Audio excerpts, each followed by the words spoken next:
The descendants of the British East India Company today run the United States. And I will hope to prove my thesis as we go along. They also interfered in the development of the United States on every occasion. They armed the Indians, they armed the people against the settlers who were pushing west. They ran the Hudson's Bay Company. They also ran so-called mission stations in China and got these missionaries who were really not missionaries at all to push opium on the Chinese. And I remember a conversation with the late Gamal Abdel Nasser of Egypt, Prime Minister of Egypt, President of Egypt, and Mohammed Aikel, one of the top journalists, with Chow En-lai. And Chow En-lai told him, he said, you know, the Americans and the British made China a nation of opium addicts, and now with the Vietnam War, it's our turn. We are going to make the Americans a nation of opium addicts. So you can see the influence, the evil, baleful influence of the British East India Company upon the great nation of the United States of America. They were the ones who financed the war. They put up the money for the British troops to buy the Hessian mercenaries and to fight the colonists. Those brave 3%, let me remind you that only 3% of the people took arms and stood up against the mighty army of King George III. We are 3% here this morning, but that's enough for us to withstand the mighty force of the federal government of the United States of America.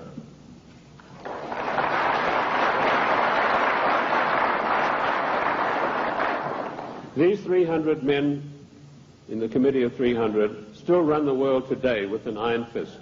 Their wealth is untold, cannot be measured. I know I looked at some of the records that I could find in Italy, in Rome. I've done most of my work on location, and this has always been invaluable to me. And I came across the families in Italy who were called the fondi, meaning the people who had all the money. They were all members of the Committee of 300, the Lucatis, the Recanatis, the Volpi du Miseratis. These people are so wealthy that they would make David Rockefeller look like a piker. That is how rich they are. And this is the committee that runs the world. Now, in my book, The Committee of 300, I name every one of them. This is not a book that talks about they. It gives you specifics. And I must say I do the same thing in my new book, Socialism, The Road to Slavery, which was 10 years in researching. On July the 4th, 1789, George Washington told the Congress, it is necessary for us to impose tariffs to protect the manufactories of our colonies. That was the first trade barrier. Now, let us dispose for once and for all with the words that have been implanted on our minds, like isolationist, and you are for restricted trade, and you are against global trade. The United States of America did not grow great on global trade. The United States of America grew great on the hard labor of the people who lived in those days and the wise protection barriers put up by President George Washington, because immediately after the war they tried, the British, to try to down the United States through so-called free trade, which is nothing but piracy. Free trade, ladies and gentlemen, is a one-way street which allows other countries to dump their products on our markets to the detriment of our own people. That's what free trade is. It's strictly a one-way street. The trade barriers were increased by Lincoln, Garfield, and McKinley, and all three presidents paid with their lives for that policy. Disraeli was particularly incensed with Lincoln. Disraeli was the British Prime Minister at the time, and he ordered British MI6 to assassinate Lincoln, which is what they did. The same way as British MI6 publicly executed President John F. Kennedy at a later time. Our founding fathers and our presidents saw the value of trade barriers. They realized that we, if we wanted to progress, were not to be the dumping ground of the world. And I'm going to leave that subject for now and return to it later. The format that I want to use this morning is the type of questions that are most often asked of me. I've spoken to hundreds of thousands of people across the United States and worldwide, and I've been on many, many radio shows. And these type of questions, we note them, and this is what comes up most of all. Who and what is the Committee of 300? Well, I've dealt with that. I've told you this is a supranational body that knows no boundaries, respects the laws of no countries. The first time that they were publicly announced was by a German socialist by the name of Walter Rathenau. Now, I'll give you some background of Walter Rathenau. He was the financial advisor to the Kaiser of Germany, and he was also the financial advisor to the Rothschilds, the French family Rothschild. So he must have known what he's talking about. He made an astonishing statement in 1934. He said, there is a committee of 300 men that rule the world. They are known only to each other, and nothing happens without their consent.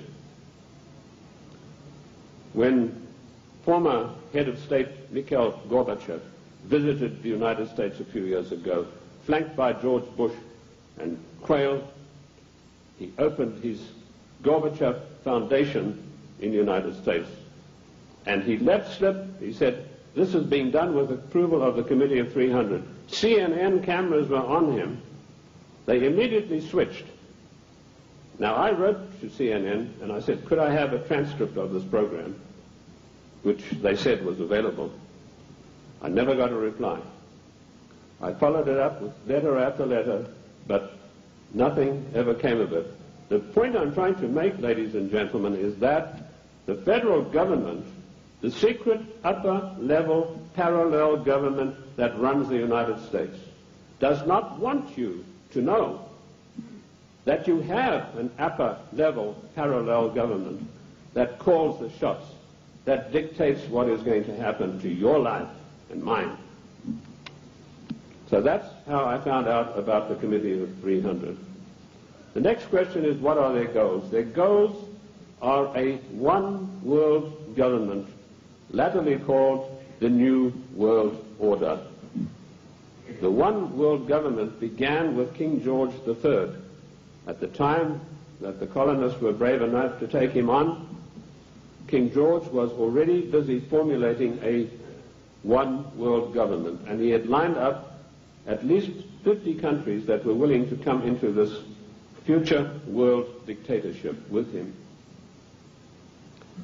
The goals then, very simply stated, are to make the world over into a one-world, new world order dictatorship controlled utterly and completely by this Committee of 300.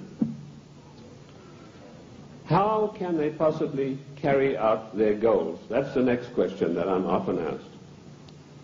They do it by dint and by virtue of their fantastic wealth and the fact that they control thousands of the top banking institutions, the political organizations, insurance companies. In fact, one of the giant insurance companies, a man called me and said, do you mean to tell me that they are controlling the Metropolitan of New York? I said, the Metropolitan of New York is peanuts. He said, how can you say that? That's a giant American company. I said, well, compared with the Assicurenzi de Generali de Venezia, it's peanuts. That's the biggest insurance company in the world. They control in that organization everything that happens in the world in the insurance field comes out of Venice. That's why Venice is so important, because in Venice we have the black nobility. Now, that has nothing to do with the color of the skin of the people, and I'm going to come back to them as we go along. So the goals are a one-world dictatorship of the most brutal kind, and how they carry it out is they have these interface banks, insurance companies, mining conglomerates, every conceivable control in politics, including the Democrat Party of the United States, which is, of course, since 1980 behind closed doors at a secret caucus in Washington, D.C., the Democrat hierarchy took on the goals of the old Socialist Party USA, i.e. based upon the Communist Manifesto of 1848.